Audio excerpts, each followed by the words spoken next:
this. So this is B chemistry on Wednesday. Yeah, that's confusing. Wednesday, December 2nd. Alrighty. So I'm going to share my screen and I want to show y'all what today's agenda is. Do, do, do, do, do, do, do, do, do. Alrighty. So today's chem agenda, some housekeeping. First off, I graded all of your quizzes. You did great. Yep. So this week, we're finishing up subatomic structure. Okay. We're going to move on to actual, like, how do these atoms interact? And so next week, we're going to be talking about electrons and we're going to dip into quantum theory and this is the primo chemistry stuff, y'all. And if you look at these words and you're like, oh no, quantum, oh no, don't panic. Don't panic. It's totally normal in classes like chemistry, like physics, like biology, like math, whatever, to feel a little intimidated by a certain like topics. But y'all, we got this, okay? We're gonna dissect this stuff into little bite-sized chunks and we're gonna get it. So timeline for like the next 2 weeks, because we have like 2 weeks until winter break, like, wow. So we're gonna have some homework assignments, per usual. I'm thinking that we're probably gonna have, this is kind of a tentative schedule just to give y'all an idea of like homework, assignments, stuff like that. So we're gonna have homework, thinking we're gonna have an online lab during class one day. I'm thinking we're probably gonna have a short quiz, Google Forms, standard format. And then, so like, I don't want to give y'all, like, we're not having a final exam in this class. Like, we're not having final exams in any class right now, okay? So I don't want to give you a project or like a test that like is like a pseudo final exam, because that's not fair. So I'm trying to work out kind of like a take-home test, kind of like project that you can work on over the next 2 weeks. And so it basically what I'm saying is it'll be fair. It'll be a fair kind of assessment that's not going to like dominate your grade, right? Questions about that? I have not figured it out yet. So if your question was that, I haven't figured it out yet. Alrighty, y'all, today we're going to do atomic mass calculations. And actually, we are not going to get into intro to quantum theory, because I actually want to take a couple minutes after class and talk about like COVID stuff, like science of COVID, because that is super relevant right now. So we will have homework. It's a worksheet of some practice problems. Show it to you in a minute.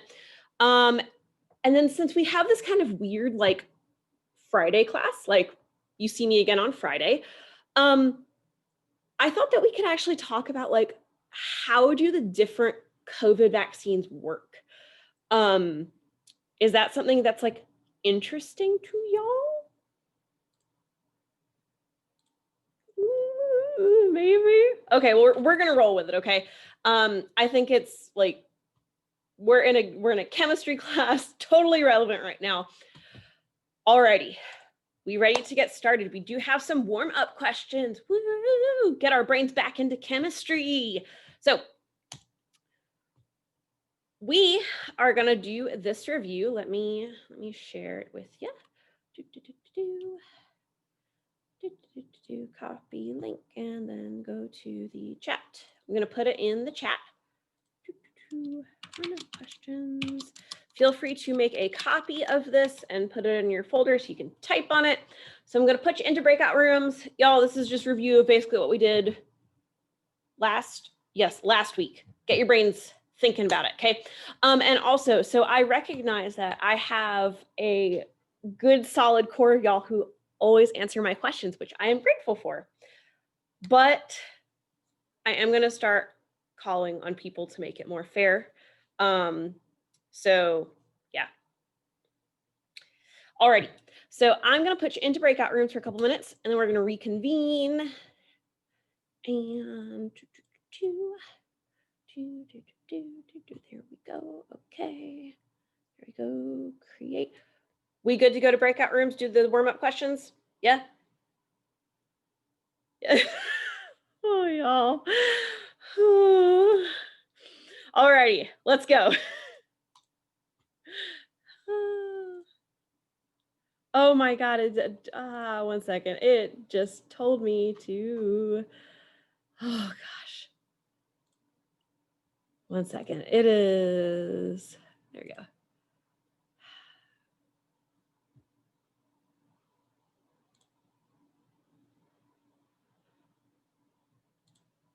One second, y'all, it like just like reset all my settings, so that's great.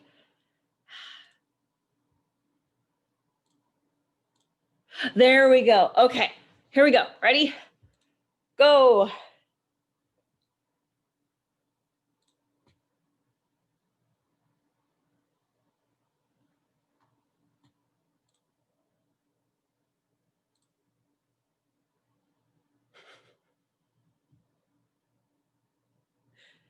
Zoe, are you okay?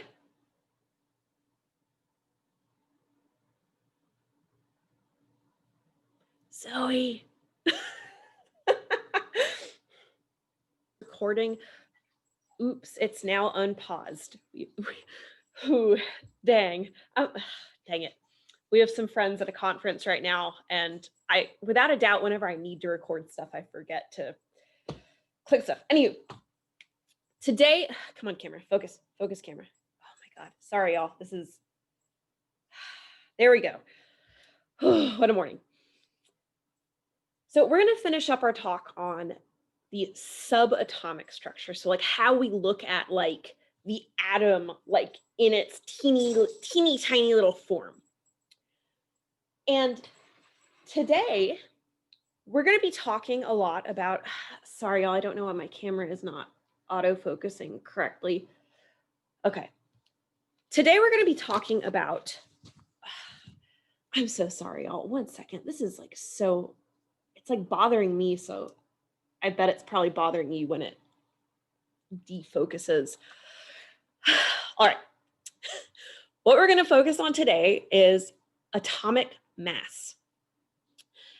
And so while I kind of give a little bit of an intro to this, which you don't need to write down, you don't need to memorize this little information, okay? Get out your notes, get ready to take notes, get comfortable. So in the last few classes, we've talked about ideas like, oh, atomic number, and oh, mass number. And no one called me out on the mass number. So think about that chart we made about the relative sizes of the subatomic particles and how protons and neutrons are same size, and they're a lot bigger than the electrons, but they're still really, really tiny. We can't see them, right? Like they're super itty bitty teeny tiny. So how are we getting mass numbers of like 56 and like these big whole numbers, right? How do we go from itty bitty teeny tiny to whole numbers for describing an atom's mass? So can anybody think of why it might be useful to think of the masses in terms of whole numbers, like in terms of like the bigger values?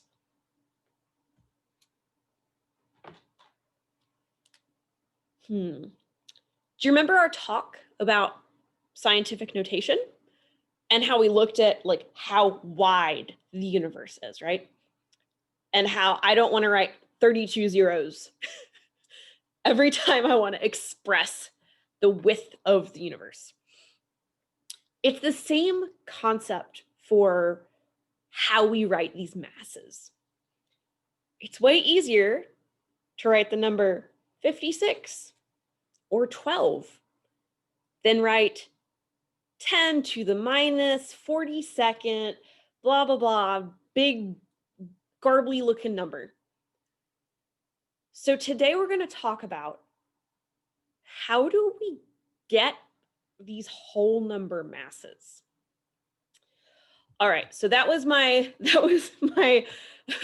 long intro to this. I'm going to actually switch to my document camera. All righty, so today what we are looking at for chemistry is we are finishing chapter 4 in your book, and specifically we are talking about atomic mass. So I don't want to have to write, ooh, sorry, let me back up for a second. If we remember, the mass of a proton or a neutron, since they're the same mass, is approximately 1.67 times 10 to the minus 27 kilograms. Y'all, this is so insanely small. I don't want to write this number over and over and over. That's too much hassle. And it's hard for me to understand what this really means. It's just so small. So what we do is we use a reference.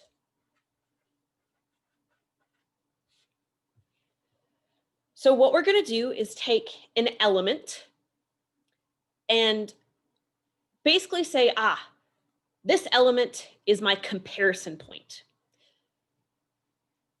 Specifically, we use a reference isotope.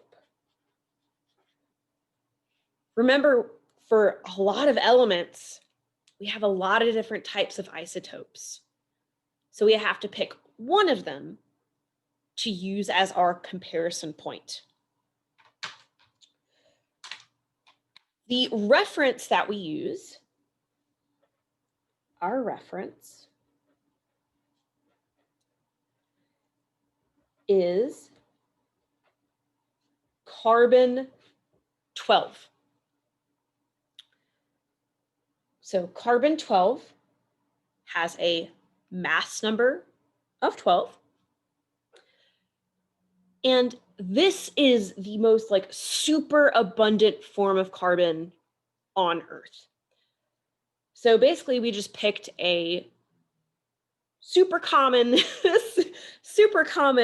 element, super common isotope on Earth, and we are using this as our comparison. We are saying that because carbon has a mass number of 12, we say that carbon 12 has a mass of 12 atomic mass units, or AMUs. This might sound a little funky at first, but what we're saying is that one atom of carbon 12 is our reference point. And we're saying that carbon has a mass number of 12. So its atomic mass is also 12. So if carbon has a mass of 12, an atomic mass of 12, that means that the atomic mass unit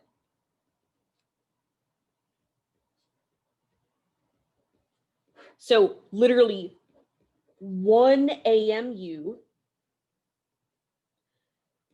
is, oh, I did not give myself enough room here.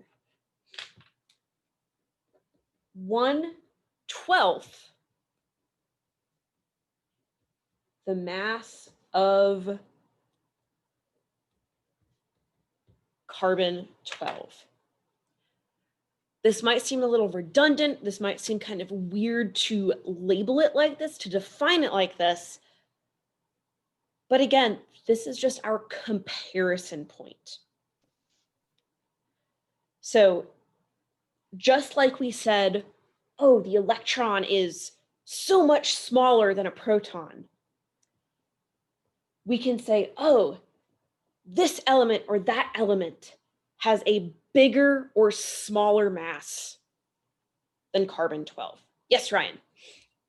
What's the little thing next to the 112? Oh, sorry, I added a TH. I shouldn't have added the TH. Oh, okay. Sorry, my bad. Oh, you're good, you're good. All right. So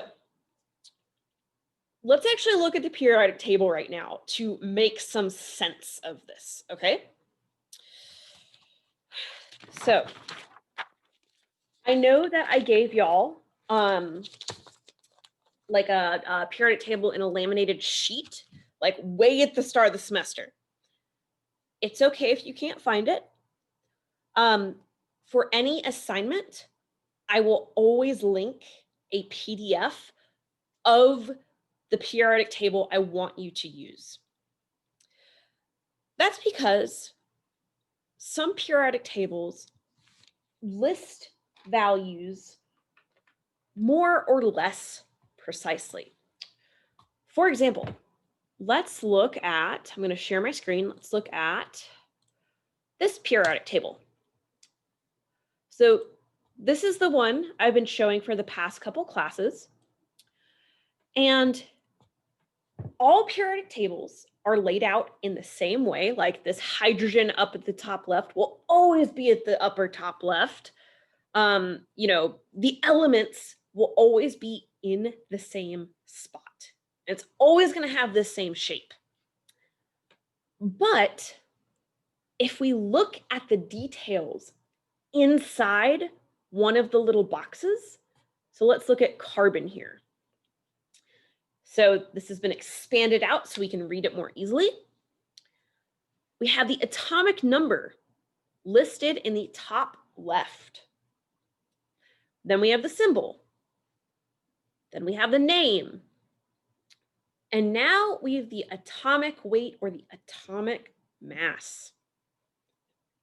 Notice how this is a whole number right here. But not all periodic tables give you a rounded whole number. Some of them actually give you decimals. They give you more information. So because of this, I will always make sure to link to you the periodic table I want you to use for any type of assignment, okay? So that we're all on the same page, we know which numbers to use. All right, so this is pretty clean looking. This periodic table is pretty nice. It doesn't look super stuffy, at least to me, having seen a whole lot of periodic tables. But again, some periodic tables give you a little bit more information. So I'm going to switch back to my document camera here. And I have actually just a hard copy of a different periodic table. So let's zoom out on this. Boop, boop. There we go. So same shape, same overall information. We have in each of these boxes, we have the atomic number listed at the top of the box. Notice how sometimes it'll be in the left corner, sometimes it's in the center, The atomic number is always on top. Then we have our symbols. And in this periodic table, they don't give us the names, just the symbols. But if you zoom in on it,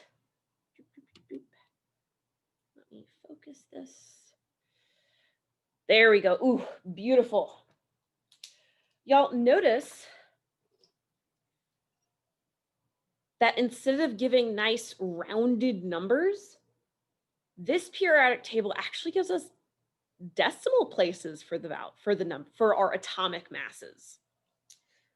So, like, what's the deal with this? Like, how do we calculate this stuff, and like, what does it mean? So, first off, let's go over to carbon for a second. So carbon is right here. Its atomic number is 6. Mass number is 12. So carbon, the most common form of carbon, carbon 12, is our reference. That means that elements that are after carbon increase in the mass number, right? 12, 14, 16, 19, right? That means they're bigger than this reference. Basically, scientists a while ago were like, we need a comparison point. So let's just make it this one and then calculate all of our masses based on that reference point. If it doesn't super duper make sense right now, let it sit, let it marinate in your brain. We are going to go ahead and talk about how to calculate these atomic masses, right? So, how do we get that carbon's atomic mass is 12.011? How do we get that specific value? For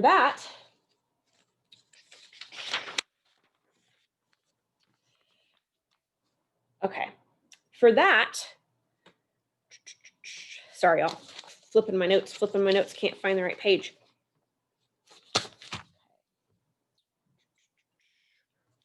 Hold tight. Oh, dang, I think that page is the one Willow ate. Okay, y'all. Hold tight. We're going to go a little bit off script, but it's still all the good information we need. Oh, thanks, Willow, for eating that sheet of paper. So what we're going to do is figure out how to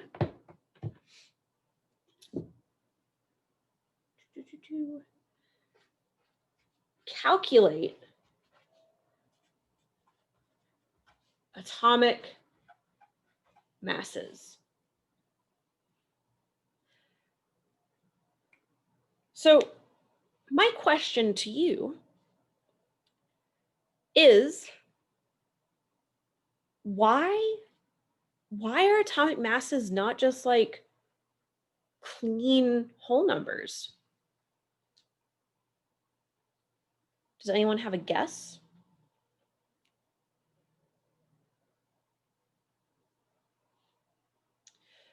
So do some elements have, Ryan, yeah.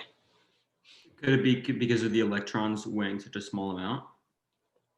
Ooh, I like how analytical you're getting there, but it's actually it's a different idea. Don't some elements have isotopes? So wouldn't they have different mass numbers? Ooh. So what do you think the atomic mass represents for each of these elements? Do you think it represents only one isotope? Do you think it represents all the isotopes?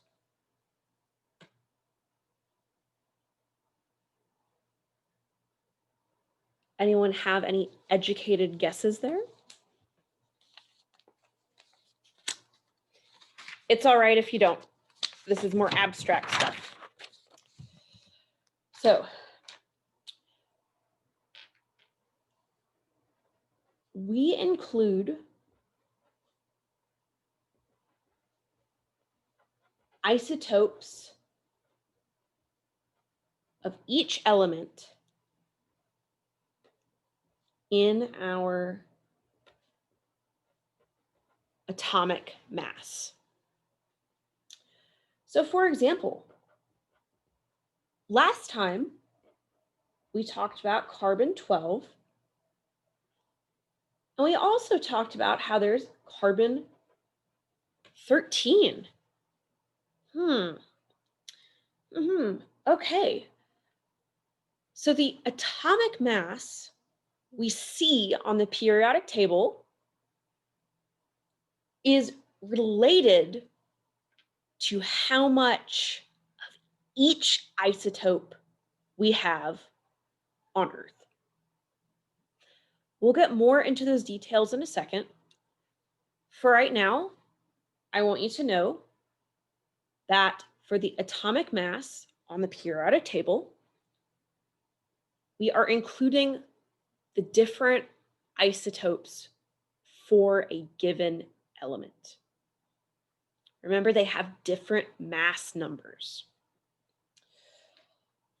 So before we get into the actual calculation part, I want us to go over some vocab that we should know, because these are common terms for chemistry and for understanding this stuff in chemistry. So average atomic mass.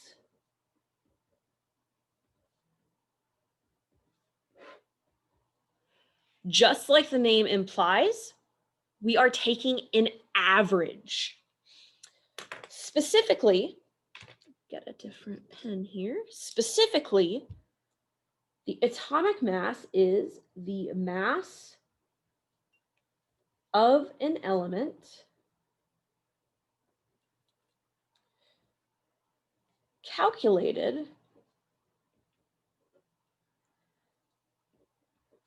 by summing the mass of each isotope multiplied by its natural abundance.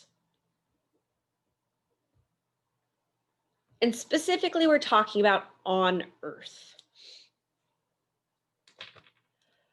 Alrighty, so what is natural abundance then? This is another term that we need to know, natural abundance.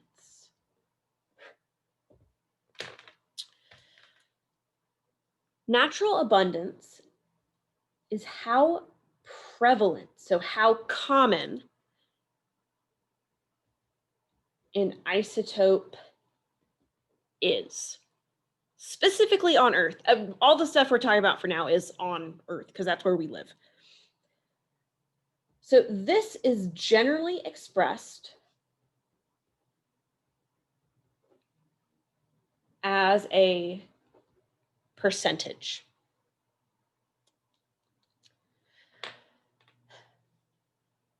Y'all actually already know how to calculate average atomic mass.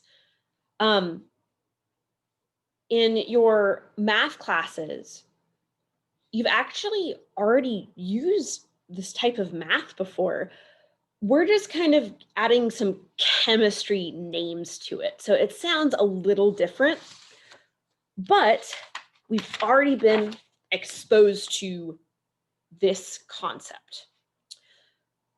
let's go over an everyday example.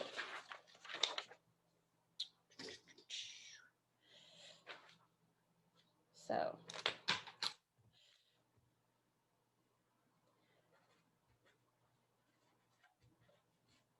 an example. Let's talk about grades. Let's talk about grades in this chemistry class, actually. So your grade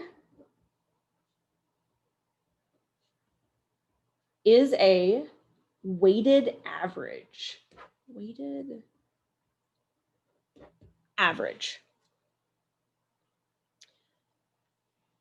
This idea of a weighted average, y'all, that is literally what this is saying, just in more chemistry lingo. It's a weighted average. So in this class, each assignment doesn't count for the same percentage. A test isn't worth the same amount as a homework grade. So based on the syllabus, we know that tests are worth 60%,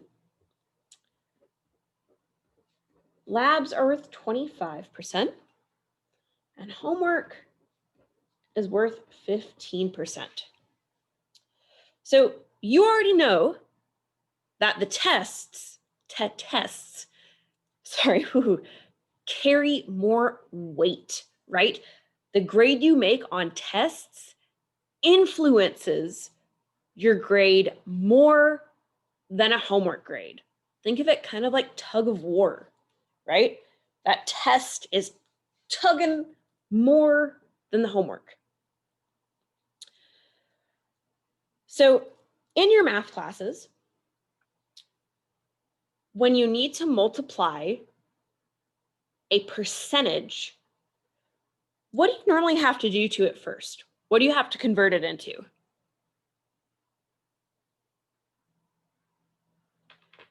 Do we keep it as percentage, or do we like move the decimal maybe? Right? We're going to move the decimal so that we go from a percentage to the decimal form. So 60% is 0.60, right? So we go 2 to the left. So this is now 0.25, and then this is 0.15. What do they all sum together to equal?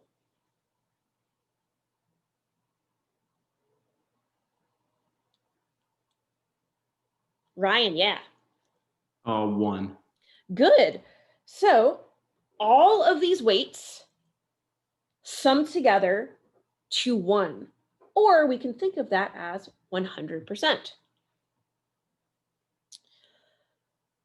So let's say that I'm just going to give you some arbitrary grades, okay? Let's say that for our test grade, we have an 88. For labs, we have a 96. And for homework, we have a 100.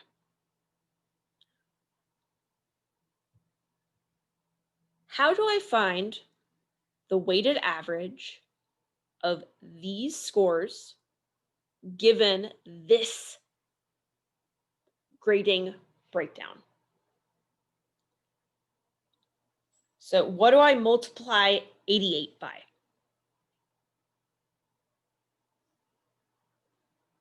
Are we alive today? To my friends with screens off, can you give me like a virtual like hand or something so I know you're alive? Thank you. Thank you. Woo-hoo. Oh yeah, y'all are so good. Thank you. Okay. Just making sure you're not just like comatose. So the way we find a weighted average is we multiply each category, right? So this is 1 category, 2 categories, 3 categories, by their weight, by how much of that 100% of that one they make up. So I would have 88 times 0.6, right? This is the test category. Then I have my 96 times 0.25. So this is my other category, the labs, and I'm running out of room. I'm going to write it down here. Then we have our 100 for our homework grade times its weight. So when I solve for this, I get 52.08 plus 24 plus 15. And when I add them all together, my grade in the class is a 91.8. And this was calculated knowing that the test was worth more than the lab, and the lab was worth more than the homework. So again, it's a weighted average. The way my brain likes to think about it is actually, I printed this out because I can't draw very well. It's like this little, this little balance, right? So if everything, if all of our categories, if all of our grades, tests, homework, quizzes, labs, whatever, all had the same impact on our grade, they all weighed just as much, this would just be a boring old average, right? We add all the values together, divide by the total. But if certain categories, certain items have more importance, if they carry more weight, right? Well, that balance is going to shift. So for example, in this case, this big tall one carries more weight. It has a higher percentage. All right, let's bring this back to atomic mass, okay? So for atomic mass, so I am going to show y'all a chart, and you don't need to write the chart down, okay? The chart is big. You don't need to write down. So in that example, I talked about categories, right? Categories of your grade. And they have different weights, meaning percentages, right?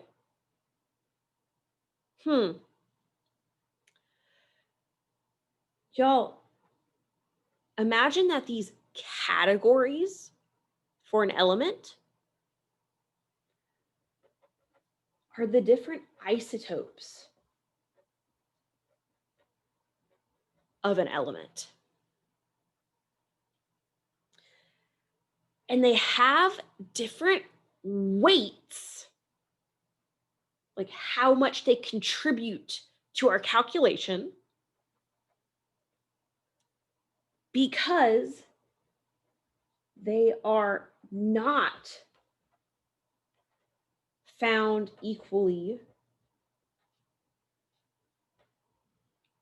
in nature. Think about carbon-12. Carbon-12 is like 99% of what we find around us. So that is going to carry a bigger weight towards our final calculation. So here is the big chart. You don't need to write this down. I didn't even write it down. I just printed it out.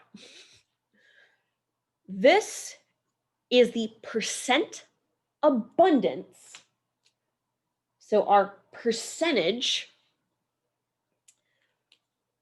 of isotopes found in nature. So what you'll notice is that we have multiple isotopes for all of these different elements. So we have hydrogen 1, hydrogen 2, hydrogen 3. We see that hydrogen 1 is basically 100%, 99.985 of what we find around us. So the calculated atomic mass says, for this first isotope, how often do we find it? The second isotope, how often do we find that? And it's just a weighted average. The key thing you're gonna have to remember, and don't worry, we've all done it, I've done it, helps you remember. You gotta convert percentages to decimals. Convert percentages to decimals. I'm gonna say it like 10 more times. Convert your percentages to decimals. Something I want to point out is that if we look at this chart, notice that the natural abundances for each element add up to 100. That should make sense, because if we find it out in nature, there's a overall 100% chance that we'll find one of those isotopes of the element. So all of these percent abundances add up to 100%. All right, so y'all, we are running out of time. I'm aware of the time, but I do want to give you at least walk through one example, because for your homework, I'm going to trim it a little bit because we didn't cover everything, but I do want you to try doing this, okay? We will go through it more in detail next class. But try it. Try the problems I'm going to give you, okay? It's literally just a weighted average, just like your grades. So for example, carbon-12 has this specific mass and this specific percentage. Carbon-13 has this specific mass and this specific percentage. The atomic mass is just a weighted average. We'll go back through this again next time, so you don't need to frantically scribble this down. But again, you have your category or your isotope, right? Times the percentage. Plus isotope times percentage in decimal form, You sum these values together, and this is what you see on the periodic table that gives more detail, that doesn't just round everything. Alrighty, I just talked to y'all a lot. Woohoo! So, questions, concerns, comments. Let me switch back to this. So, what I am going to give y'all for homework. Let me show you this. I'm gonna put this up on the assignment center shortly. I need to change a couple of problems since we didn't quite get everything. So y'all, little bit of review, little bit of calculations. Try the calculations, okay? I know we didn't get to all of it, but just try, yeah? And thinking. Y'all, actually, this coming Friday, so that my classes, like, we don't get kind of mismatched on like the weeks, I would actually like to take time on Friday to talk about COVID and like vaccines and like the chemistry of this stuff. And I actually made y'all like a little infographic that I'll send out. I have to finish adding references. But I don't know, I just feel like we're in a science class, so we should like touch on the pandemic. All right, I just talked to y'all forever. Oh my goodness. Questions, concerns, comments about the universe?